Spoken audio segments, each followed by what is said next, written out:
Hey guys, ഞാനിന്ന് മറ്റൊരു ടിപ്പായിട്ടാണ് വന്നിട്ടുള്ളത്, അതും ബിഗിനേഴ്സിന്. Think in English.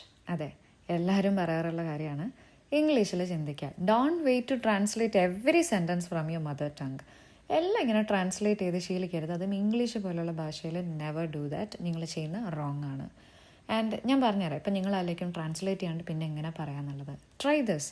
നിങ്ങൾ രാവിലെ എണീക്കുമ്പോഴത്തേക്കും നിങ്ങളുടെ റൂമിന് ചുറ്റിന് ഒരുപാട് സാധനങ്ങൾ ഉണ്ടാവും അല്ലേ? കട്ടിൽ, വാതിൽ, കണ്ണാടി, പേന, ഇതിൻ്റെ എല്ലാം ഇംഗ്ലീഷ് തന്നെ ചിന്തിക്കുക. കട്ടിലെന്ന് ചിന്തിക്കാണ്ട് ബെഡ്, വാതിലെന്ന് ചിന്തിക്കാണ്ട് ഡോർ. ഇതെല്ലാം ഞാൻ ജസ്റ്റ് എക്സാമ്പിൾസ് വേർഡ് വെച്ചിട്ടാണ് പറഞ്ഞത്. അതേപോലെ you can try with sentences. ഇപ്പം നിങ്ങൾ വാതിൽ തുറക്കാൻ പോവുകയാണെങ്കിൽ I am opening the door now.